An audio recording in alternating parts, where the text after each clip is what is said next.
Hello, everyone. Welcome to Samudra Shakti Online.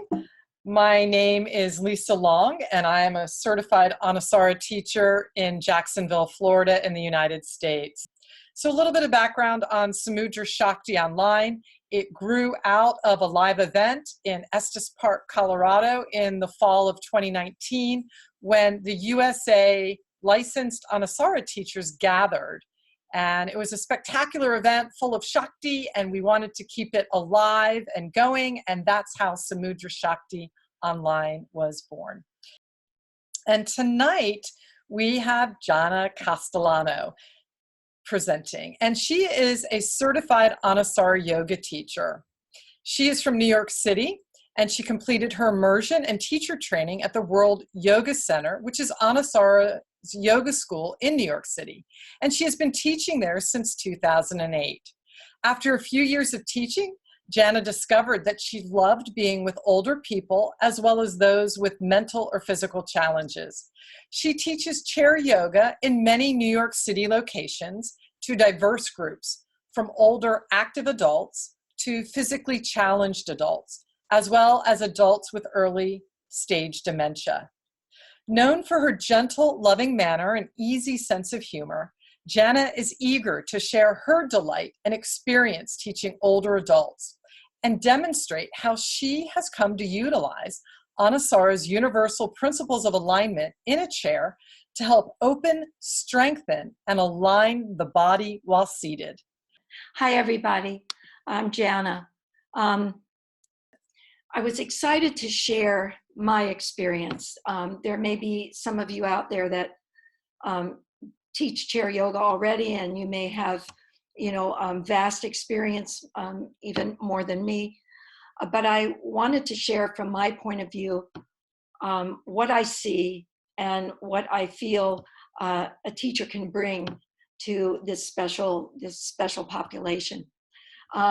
So the adults that I have come in contact with, and I've, even adults that are very active and adults that are, quite compromised, is that they tend to be disconnected from their bodies. I think all of us are to a certain extent, but as we get older, it gets harder and harder to move.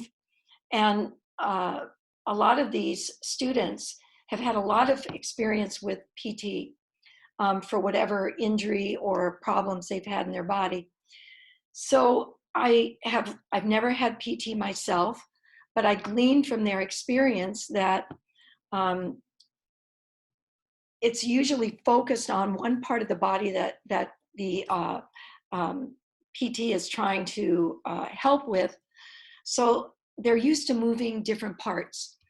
And so this disconnection and thinking that, they move an arm and that's their arm, whole body movement that yoga embodies is very new to them, and it's quite revelatory for them. They usually, or a lot of them, have health issues and pain. Can be hip or knee replacement, sometimes foot or ankle problems. I have learned, and I'm a senior myself, so I have learned in my own body that as we age, the body starts to dry out a little.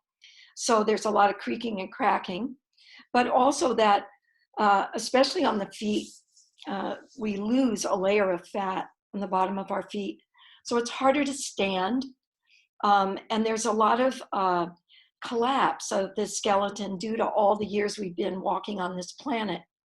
So a lot of foot and ankle problems and low back issues, which can be minor, just, an occasional backache or stress backache, and severe, all kinds of back problems like herniated discs. I find a lot of arthritis. I have a lot of arthritis in my own body. Osteoporosis, quite widespread out there, especially for us older women. And then I also encountered disease, cancer, multiple sclerosis, Parkinson's. I've worked with individuals that have Parkinson's, and dementia. Also, I currently teach a group that has cerebral palsy, quite advanced for all of them. And these alter not the intention of yoga, but they alter what you think you can do. I've often planned classes and dialed it back a lot as I realized that what my lofty, plans are, my students are not capable of that, but everyone's capable of some movement. So I'll get back to that in a minute.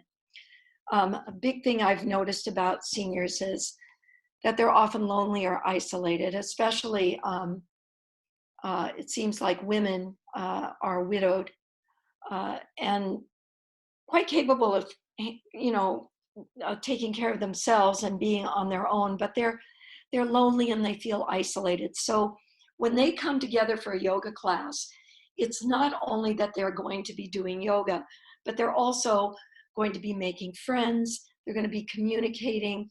They're going to be able to laugh and share with others. It gets to be very important. In fact, before my chair yoga classes, sometimes the room is really loud. Everybody's talking and making lunch dates with each other. It's quite lovely. I also found that for a population that, we've kind of been passed over, that they want to be heard, and that when they come to a yoga class, they meet their friends or whatever, but they can express themselves to me in the seat of the teacher and know that I'm listening, and that I'm listening on a very deep level to them. I understand, especially from my active seniors, that they want to be healthy. They're very, very committed to their own health, and they walk the talk. They put forth the effort to be healthy. Sometimes, they put me to shame how much effort and consistent effort they put towards their own well-being. They read a lot. They give me articles. I have quite a few New York Times articles that my students have diligently cut out and said, here, I thought of you. I think you should read this. And they're quite curious. They're consistent. They're consistent to a fault. God bless them all. A lot of my students, if they can't come to class, they'll take the time to email me and let me know exactly why they can't come, so that I know they really would love to come, but for whatever reason, they aren't able to come that day. And if you're teaching twice a week, they do their best to come twice a week, and they're on the money, coming twice every week. Truly inspiring. So they're also present, especially, I would say, my students that have early stage dementia, which was a big surprise to me. I realized that everything I did, everything I talked about, they were right there, because for them, they're in the moment. They lose the past or the immediate past. And some of them actually have had quite incredible careers. But because they're in the present, we're able to really soar. It's just a lovely, lovely group, the early stage dementia. So I'm going to try to move to another slide. So we'll see. This is like jumping off the edge of a cliff. So everybody bear with me. And what I'm going to do is, okay, I'm going to come back. I loved what you said. I know while you're trying to get the screen, the next screen up, I loved what you said about how your population builds a sense of community and connection. It's really, I found it was very important. And because of that, this brings me, I actually flipped my pages because I really wanted to hit this page second. As Anusara teachers, ladies and gentlemen out there, and I can't see who all of you are, but Lisa said it before, we come to yoga classes highly qualified. We've studied a lot. We know a lot of yoga philosophy. We've studied anatomy. We know all about biomechanics. And we know how to craft a class and speak about the self and about the goodness in each person. So we come to this population with so many talents. But I want to highlight what I feel are hidden teacher talents that you can cultivate. And some of them are really important. And first and foremost is patience. Especially if a senior feels isolated, as soon as they see you in front of the room and the class hasn't started yet, they'll begin to tell you all about their week or any ache and pain that they have. And they need you to listen. I feel that, I feel great compassion. I mean, when you're patient and with them in the moment, I feel that it really arouses compassion in you for them, that they're trying to do the best they can and they need you to listen. So I'm cultivating a deep listening with them where I look them in the eye, I respond to them without, worrying about what else is going on. Sometimes it takes quite an effort, but you wouldn't, well, I think some of you will believe. We never know what is going on in someone's life. I've had students show up whose partner or whose children are facing death, and they come to yoga class because they know they'll get support. So I believe that if we can cultivate that patience, it goes a long way towards encouraging students to feel valued and heard. Also, I'm not so funny in a regular yoga class because I find that really challenging for me. But when I'm with seniors, and I don't know what it is, but I'm slap happy. I'm really happy being with them. And I tend to crack a lot of jokes and they laugh at my jokes. So that encourages me to do more. But I found humor goes a long way.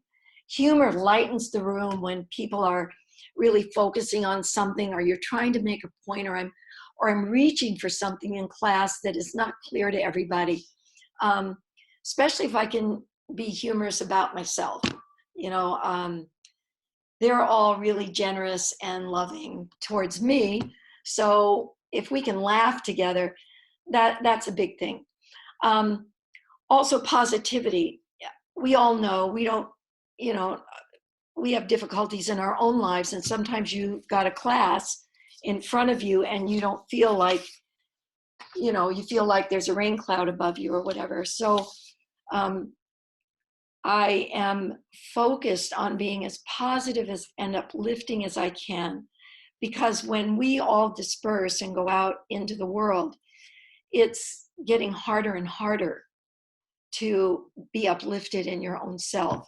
So I feel as if I've heard other teachers say this, that we choose to stand in the light and we invite others to come stand with us. So even sometimes when I feel at a loss or I feel depressed or, it's just not happening, I imagine that I'm standing in the light and that I'm inviting my students to come with me. And all the time, they're right there. It's amazing.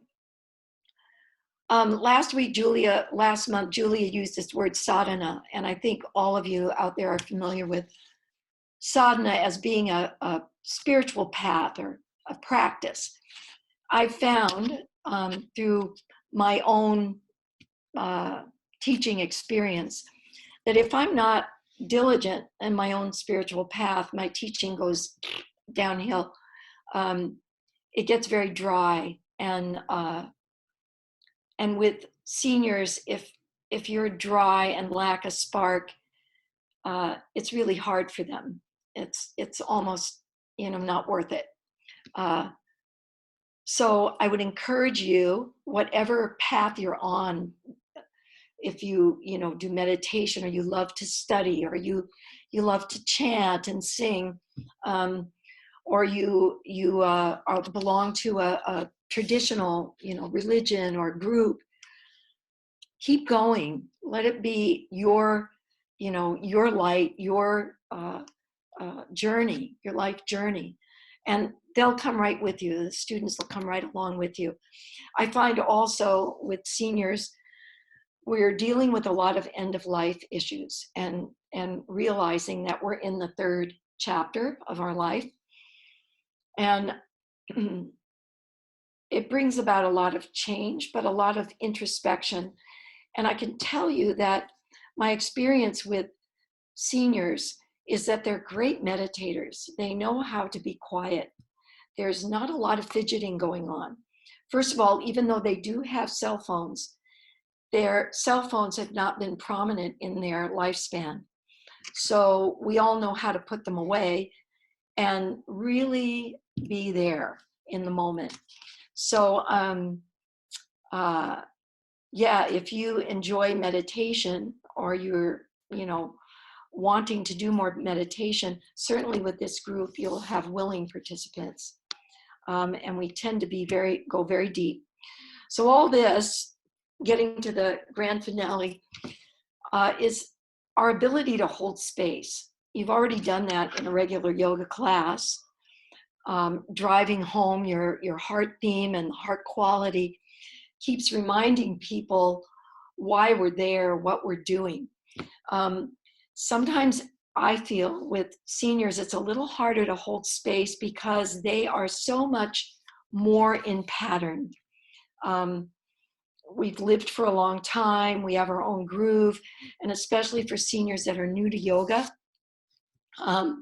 it's really a challenge to keep it on yoga, keep it in the light, keep it in their heart. Yeah, so holding space, really a big thing.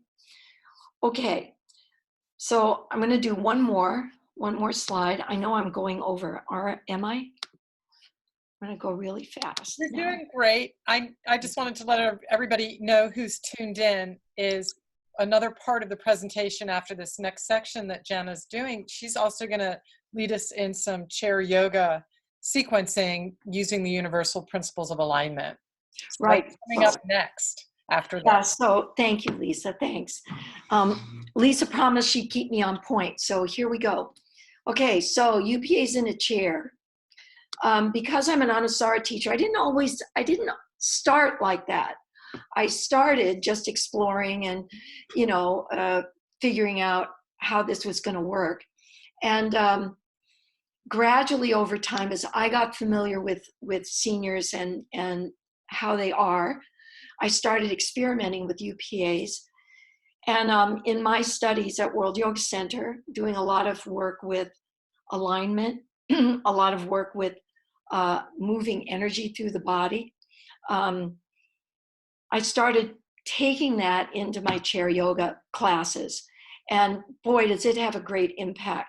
So I'm going to share a little bit of that with you. But first, I want to let you know our motto, the motto I use for, especially when I teach individuals with physical challenges. The cerebral palsy group I teach, they're all in wheelchairs. And most of them are nonverbal. But they love to do yoga and they wait for me to come. So our motto is start where you are, use what you have, do what you can. Arthur Ashe, great tennis player in the 80s, this was one of his most famous quotes. And I find it opens a door for everyone because they feel like, yes, I could do it.